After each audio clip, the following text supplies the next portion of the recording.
अरे ये क्या, इस अंगूठी का रंग तो एकदम काला पड़ गया। तो इसका मतलब मेरे भैया इस दुनिया में नहीं रहे। हे भगवान, ये तूने क्या कर दिया? अब आपने मेरे भैया को मुझसे छीन लिया। बेटा, तुम ज्यादा दुखी ना हो। अभी तुम्हारे भाई को कुछ भी नहीं हुआ होगा। तुम जल्दी से जातक महल में जाकर अपनी भाई का प्राण बचा लो। तब तक मैं तुम्हारी माँ की देखभाल करती हूँ। ठीक है बूढ़ी माँ, आप मुझे बस इतना बता दीजिए कि वो जातक महल किस दिशा में है। बेटा, वो जातक महल तुम्हें उत्तर दिशा में जो जंगल है उसे पार करने के बाद मिलेगा। बुढ़िया की ये बात सुनकर रणबीर भी उस खंडर की तलाश में निकल पड़ता है।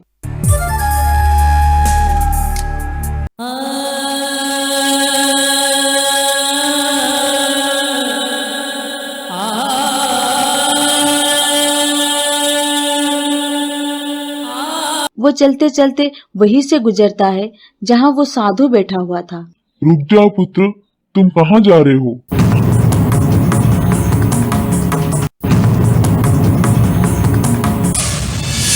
हाँ, मैं जानता हूँ कि तुम्हारा भाई अब जीवित नहीं है।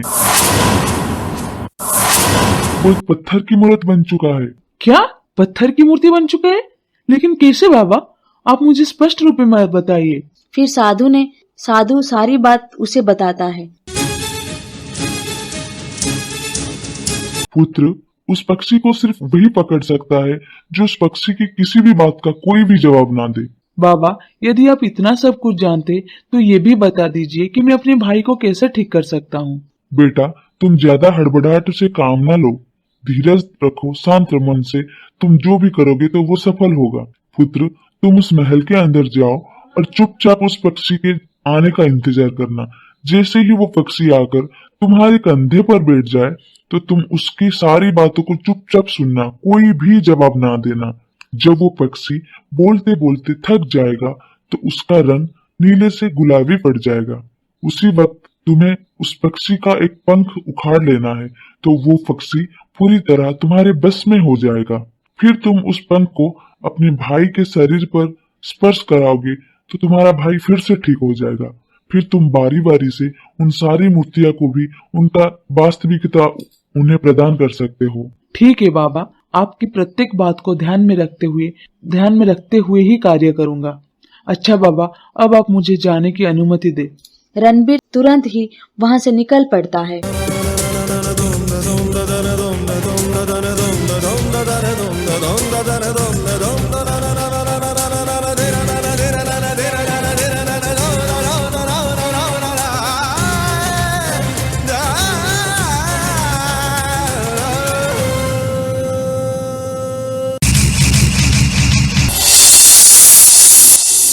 जरूर यही महल है जो बाबा ने बताया है। चलो इसके अंदर चलकर देखता हूँ। रणबीर चुपचाप महल के अंदर जाता है तो देखता है उसकी बड़ा भाई सामने ही पत्थर की मूर्त बना हुआ खड़ा है। भैया, ये क्या हो गया आपको? आप तो एक पत्थर बन चुके हो। आप तो यहाँ उस नीले पक्षी का पंख लेने के लिए आए थे। आपका ये हाल देखकर मेरा हृदय बैठा जा रहा है। भैया, मुझसे बात करो, मुझसे बात करो।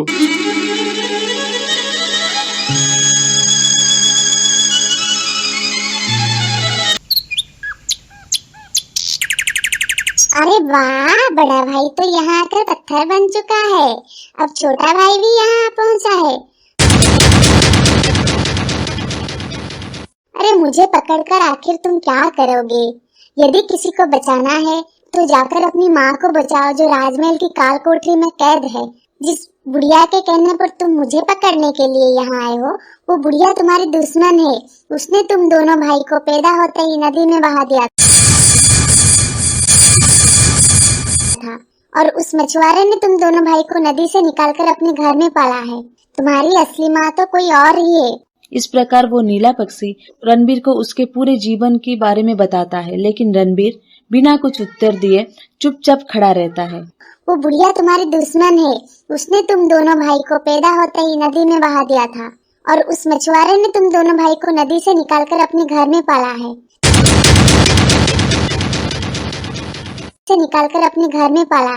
तुम्हारी असली माँ तो कोई और ही है। वो बुढ़िया तुम्हारी दुश्मन है।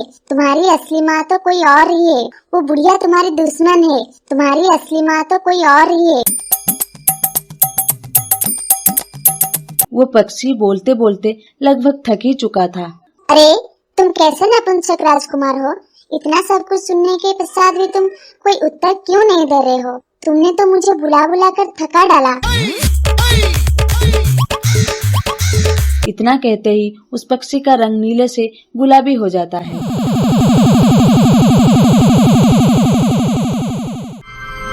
पंछी का बदला रंग देखकर रणबीर उस पक्षी का एक पंख नोच लेता है। वाह वाह वाह, मैंने तुम्हारे पंख को नोच ही लिया। अब तुम पूरी तरह मेरे बस में हो चुके हो। अब मैं अपने भाई को जीवित कर लूंगा। इतना कहकर वो उस पंख को अपने भाई के माथे पर स्पर्श करता है।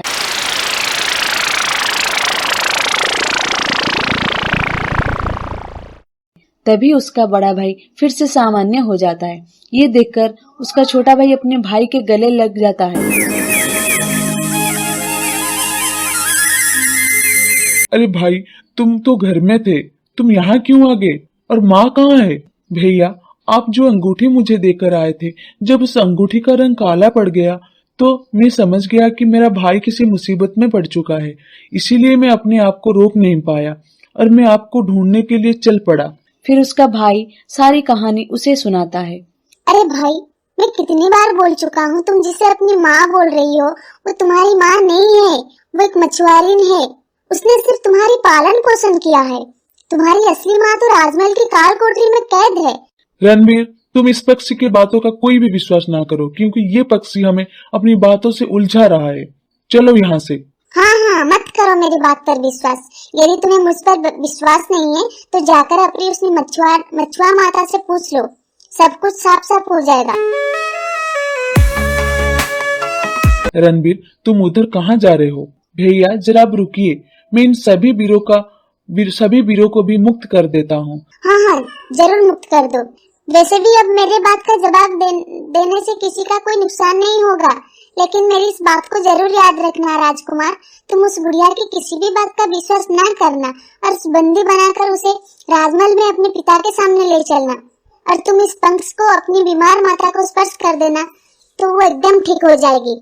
चिड़िया की ये बात सुन रणबीर आगे बढ़ता है और बारी बारी से मूर्तियां पर उस पंख को स्पर्श करता है तो सारी मूर्तियां अपने वास्तविक रूप में आ जाती है।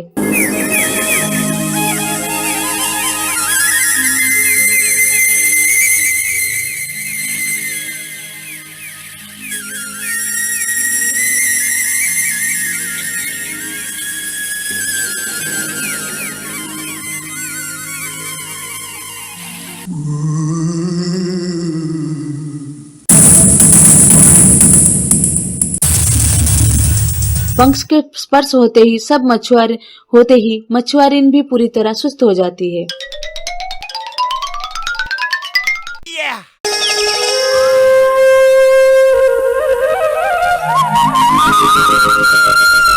माँ, मैं आपसे एक बात पूछना चाहता हूँ। हाँ बोलो पुत्र, तुम क्या कहना चाहते हो? माँ, क्या आपने हमें दोनों भाइयों को अपनी कोख से जन्म नहीं दिया? ये तुम क्या कह रहे हो बच्चों? ये सब तुमसे किसने कहा? माँ, आपको हमारी सौगंध है। आप मुझे सच सच बताइए कि आप ही हमारे जन्मदाता है। नहीं पुत्र, मैंने तुम्हें अपनी कोख से जन्म नहीं दिया। तुम दोनों हमें उस नदी में बहते हुए मिले थे।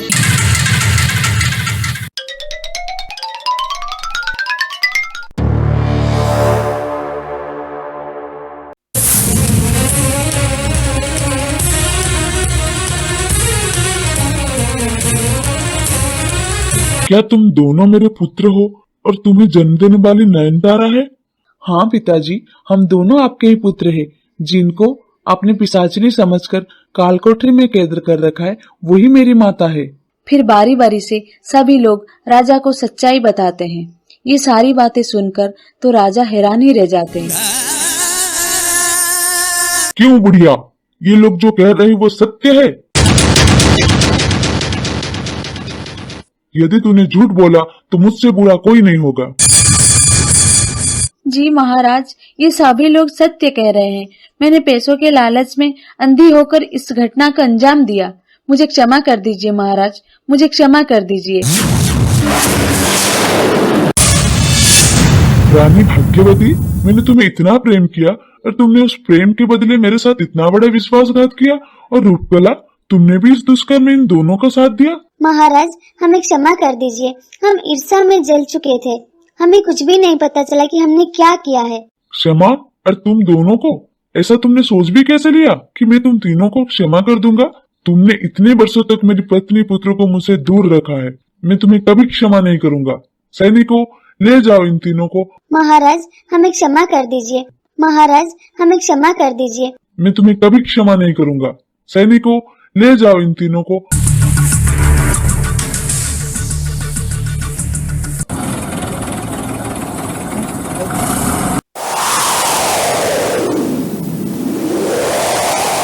माँ, देखो हम आपको लेने के लिए आए हैं। चलो माँ, हमारे साथ चलो। माँ? तुमने मुझे माँ कहा? तुम कौन हो पुत्र, जो इस अभागन को माँ कहकर पुकार रहे हो? माँ, हम दोनों आपके ही पुत्र हैं। हम दोनों आपकी कोख से जन्म लिया है। कुछ दुष्टों ने हमें आपसे जुदा कर दिया था माँ। फिर सारी कहानी नयनतारा को उसको दोनों बेटे सुनाते हैं।